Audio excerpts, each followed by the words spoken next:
how to be present with people and not take on their energy. When we absorb the energy, especially if it's pain or grief or trauma, then it's living in our body now. And that person might have relief, but now you're paying the price, right? So I've learned this from many, many years ago. And as a therapist for, I don't know, 4 decades, I've learned how to be present with someone and hold that safe space for them without taking it on.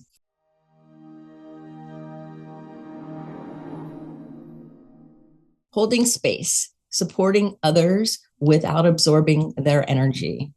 That's the title of today's show. It's Someone Gets Me. Hi, it's Dianne, your host here, talking to you about something that's very near and dear to my heart. And that is the idea of holding space for others. Many years ago, I was trained as a chaplain in Unity. And one of the big things that they taught all of us was how to hold space, how to be present with people and not take on their energy. Because when we absorb the energy, especially if it's pain or grief or trauma, then it's living in our body now. And that person might have relief, but now you're paying the price, right? So I've learned this from many, many years ago. And as a therapist for, I don't know, 4 decades, I've learned how to be present with someone and hold that safe space for them without taking it on. In fact, often I will have clients of mine say when they've had a really hard day, like, I don't want you to take it on. I don't want to give it to you.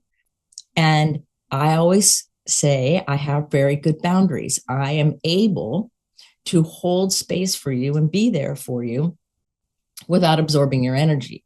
And that's the sign of somebody who is skilled at what they do. So it's important to understand that you can do it.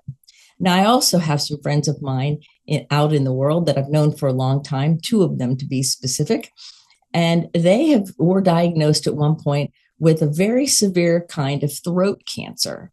And it was lots of treatment and issues, and were they going to live or not live, or what was going to happen and how it was going to be. There was a common denominator with both of these people, and that is that they were very good at holding space for others. Actually, they were great at it. And they had never learned the skill of not absorbing the energy. So their body was paying the physical price for absorbing all that energy. And interestingly, once they started doing the inner work that so many people avoid, but these people didn't, when they were doing the inner work and changed their nutrition, the cancer in both cases went into remission, and now they're doing great. Well, what's the message in this? The message is that our body bears the burden. Our body, when we absorb energy of any kind, has to pay the price somewhere. So we get to decide what energy we're absorbing and how, and what the rules are about it. And so I want to talk about how we can do that, because I think it's so important. Now, as gifted people or empaths, we tend to get in that trap of, oh, I feel for you, I feel with you. And I hear some people sometimes say it, and their energy is actually sticky, and they want to grab on and make your issue their thing, right? Which also is not very healthy, by the way.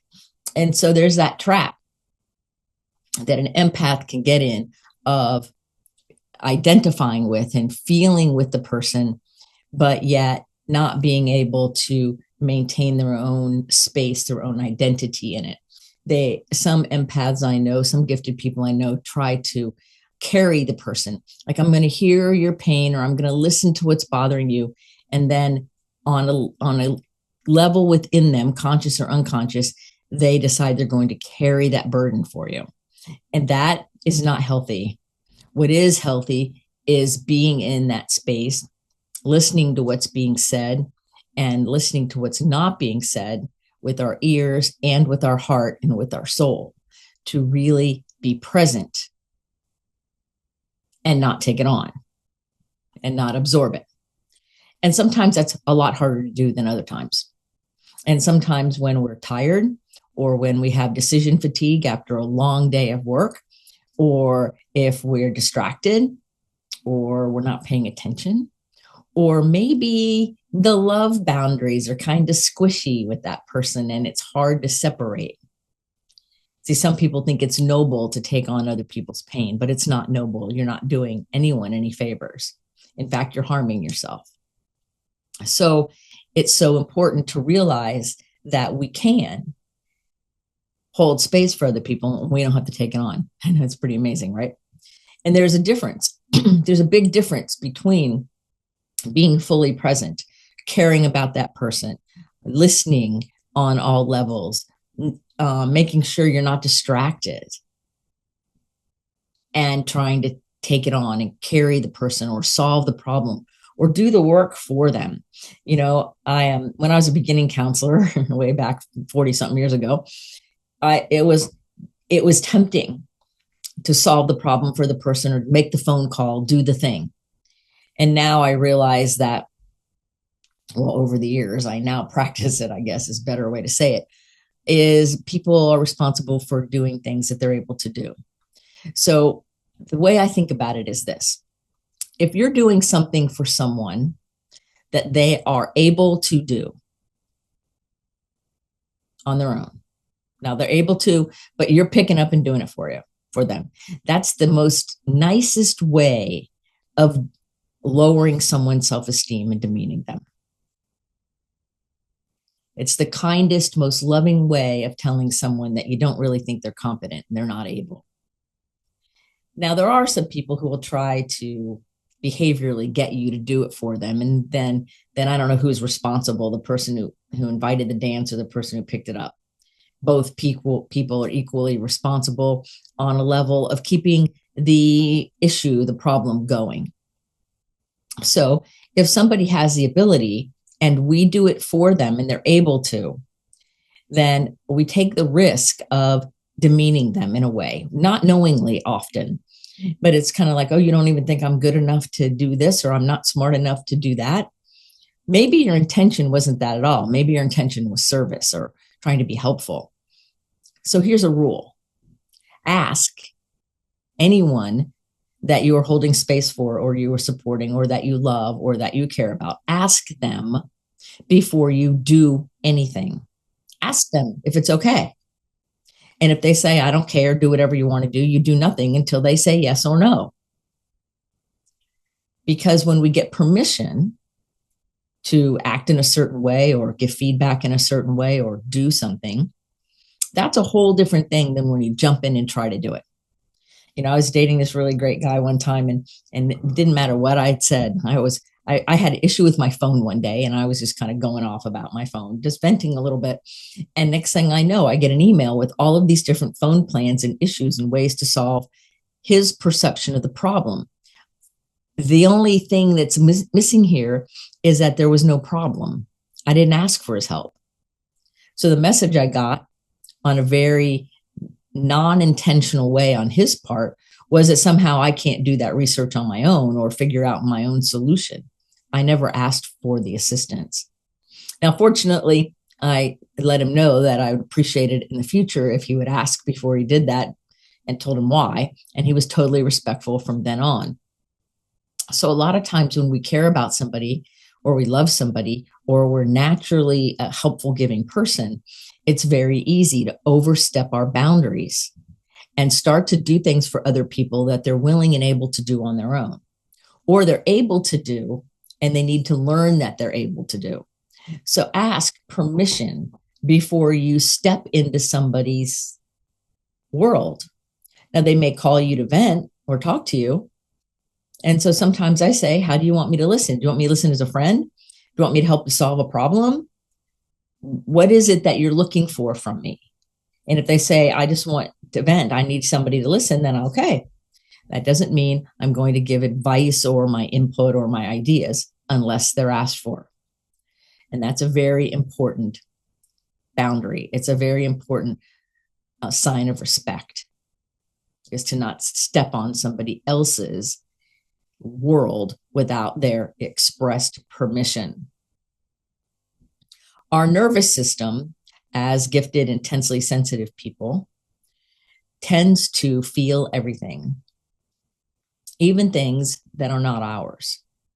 There are days, I'm sure, that you've gone outside and you can just step out into the air, or you can step into a room with people in it and you can feel and sense something. Either something's up or something's great or something you kind of know in a real, energetic, palpable way what's happening. Our nervous systems are very acutely tuned in. Now, if you've lived as a guardian child or as somebody who's had a lot of chaos in your life, and most of us have had chaos in our lives, we're even better at discerning those things. We notice all the details, all the nuance without a word being spoken.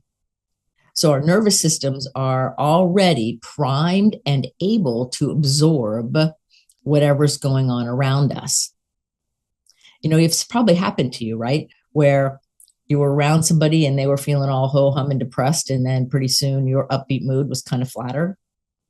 Or the other way around, you were kind of in a flat mood, and then, you know, one of your friends or somebody comes around and they're being more jovial, and next thing you know, you're feeling better, because our systems absorb the energy around us naturally.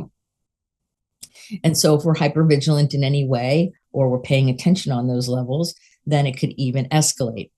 So we want to learn how to have boundaries around us. A boundary is a rule of a way of acting, a way of being, so that we don't take on and absorb all of these energy all over the place, because it will exhaust us. Now, one of the things I do is I have what I call my bubble. It in my mind's eye, I've created it in an open-eyed visual meditation. If you'd like me to do it with you, make a get to know you call, and I'm happy to do it with you. But short story is, I imagine my favorite color, my favorite textures and everything, and it's a bubble, and it goes above my head and under my feet and all around me. So I'm actually within this, and nobody else can see it, but I can not only see it, but I can feel it. And in my bubble, and on the perimeter of it, are kind of openings, and that open and close, much like a cell membrane would. And what can come in is love and beauty and kindness and joy and happiness. But what does not get in are lower vibration things like grief and fear and sadness and anger and avarice, guilt. Those things do not have to come in. Now, I can experience them with someone. I can sit and hold sacred space. I can listen. I can talk back. It doesn't mean I don't hear it and I don't know it and I don't understand and feel it. The difference is with that bubble around me, I don't absorb it. So you can be fully present and hear and empathize without the absorption part. It's not noble to absorb all the trauma and pain of the world and be the living martyr. That's not noble. What is noble is to have real clear inner boundaries and a real clear identity, so that as you walk through the world, you are able to be that beneficial presence without it eating you alive and harming you. That's what is noble. And I think sometimes we've learned this whole martyr dance in our society, and that's not noble in this situation. It's just not. You're much more of a beneficial presence by holding your sovereign sacred space and being grounded. You can have compassion without melding into the person, without melding into the situation, because once you meld into it, you're now in the issue. And now your viewpoints, your understanding, your feedback, your support, your compassion is now colored by whatever is happening. And your objectivity just went out the window. And most likely, the person who is seeking you or the person you're engaged with would like your objectivity, would like you to be that grounded person. If they're inviting you to be in the mess with them, you might want to look at that, right? Because most people want us to be there for them, to hold that space. And so our number one thing to pay attention to are your inner boundaries. That's what I call them. Yummy, yummy peppermint tea. Inner boundaries are how much of you do you let show up in a situation. So when we talk about boundaries a lot, we talk about how much what we let in, how close people can get to us, how much emotion from outside in. I'm talking about inner boundaries here. And I'm talking about how much of you let show up in the world. For example, when I'm working with my gifted clients, or like I'm getting ready to do my curate and run and facilitate my retreat, and when I'm with a group, then my boundaries are a little bit more open, and I'm fully out there, and I'm present, and I'm on point. My boundaries might be different when I'm in a crowd or at the grocery store or doing something where I need to pay attention, again, to the bubble. So my inner world, the question I ask all the time is, how much of Dianne needs to come to this situation? How much of Dianne needs to come to this meeting or that experience? And if it's 5% of me, then 5% of me comes. Now, the rest of me is still there. It's just that 5% is all that shows up, because I don't need 100% of all of my gifted overexcitabilities and my hypervigilance and my empath intuition. I don't need all of that intensity to go get gas in my car. No, not unless I get in a great conversation, in which case I can change it, but it's probably not going to happen that way. And so when we're holding this space and we're being that beneficial presence, we're paying attention to how much of us is showing up in the world. And so if I'm working with one of my clients, or I'm working with or somebody else, or I'm talking to a friend, and they're in a place where they're wanting to share some things and they would like my attention and my feedback and me to hold that space, then I get to decide how much of me shows up for that. That's on me, the internal boundaries. It's so important that you take responsibility for that. So if I really, really care about somebody and I have deep love for them, I need to be more attentive, and that I don't fuse things. And I call it getting sticky boundaries, because when the boundaries get sticky and they get squishy and they get all messed up, it makes the relationship feel really weird. Whether it's friends, lovers, family, whatever, it makes it weird. So we want to be real clear on what it is we're doing and not doing. Sometimes somebody's talking about something that might be over your head. You may not know what to say back, in which case it's okay to say that. Right? Am I making sense? I think I'm making sense. I hope I am. Anyway, I'm having fun thinking about this, because I hold space all the time for people. It's natural to me.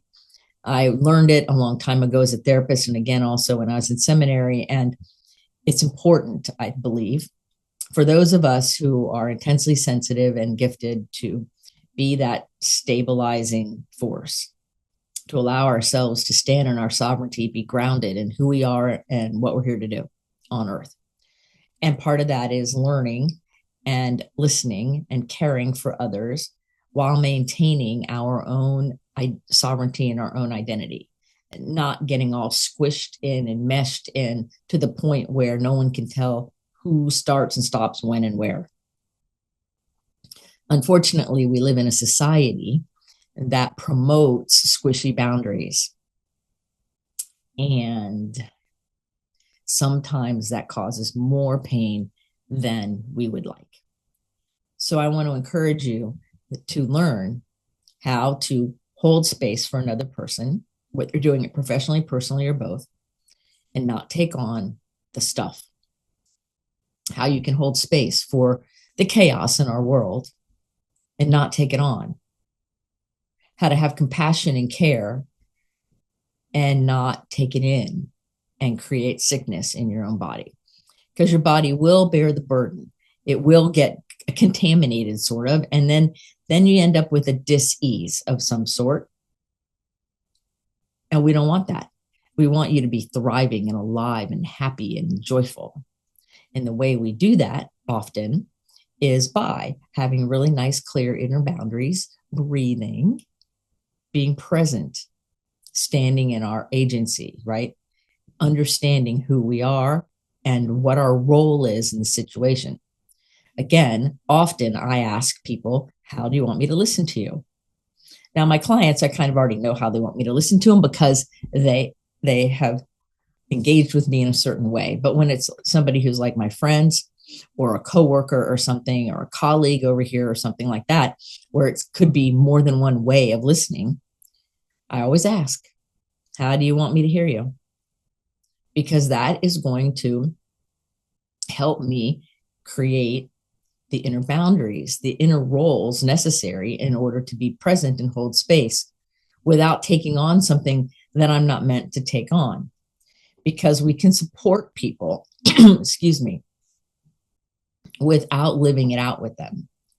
See, I think some people think that if somebody calls you and say they're grieving, and that you need to feel grief too, or you need to make them feel all better really fast. But everybody grieves in their own way, whatever it is they're grieving. And whatever time it takes is whatever time it takes. It's not the same for everybody. When people are healing from all different kinds of wounds or traumas or upsets or losses, it takes a little while, and everybody takes it their own way. Whether it's from a natural disaster like a hurricane or something like that, or a car accident, there's all different kinds of things that people are processing. We all are processing things. Nobody is done. And so when people say, oh, I've done it all already. No. You might have done everything for that level of where you are, but we're never done.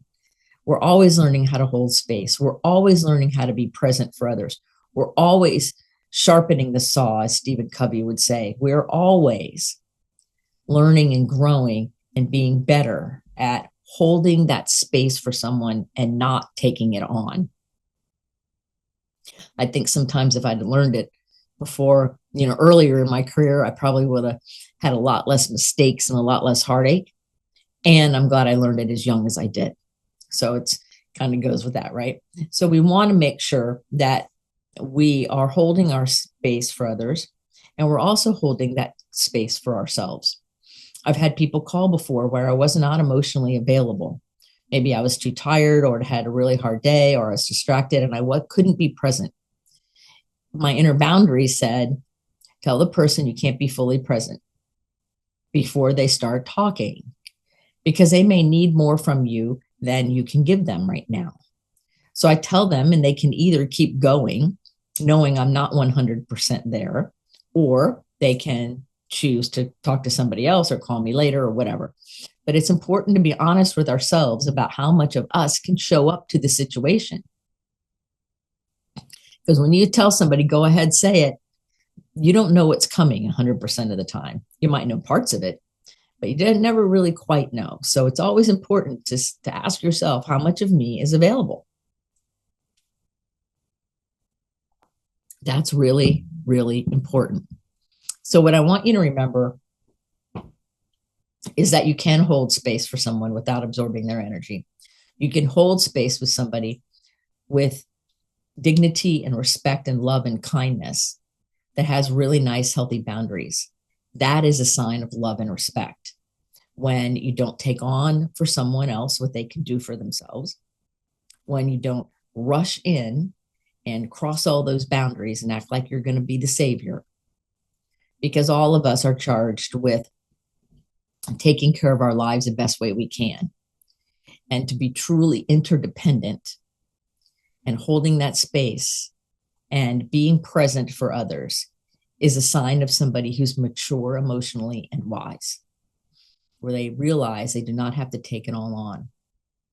That's interdependence, knowing what I have to give, knowing what I bring to the table, and being willing to ask for assistance or ask for what I need of the things I don't have. Interdependence. Humans are pack animals. We're meant to be interdependent with others of the same species. Sharing and talking and being together is part of our natural socialization. It's important to us. It's important to our biology. It's important to our neurology, our emotional health, our mental health, and our physical health. So it matters that we allow ourselves to engage in a healthy way with others. And one of the first fundamental ways to do it is to be engaged with another person without taking all their stuff from them and carrying it into your body. That's the first fundamental rule. How can we listen? How can we be present and not be the sponge? If you have any questions or you need assistance with it, or you would like to work with me about this issue, please make a get to know you call. You can go on the show notes and make an appointment. They're free. And I'm happy to speak with you about 30 minutes or so, and we can talk about this more, or anything else that you might want to talk about for that matter. It'll be your time to pick my brain, to have something solved, to take care of something that's important to you, and decide how you want to move forward in your world, because it's very important. You are very important. So thank you for listening to this show, If Someone Gets Me. And remember to keep your face to the sun so the shadows fall behind you, because you are a rock star. You're here on purpose with a mighty purpose. So go out there and let your light shine. And until the next episode of Someone Gets Me, this is Dianne saying, be well.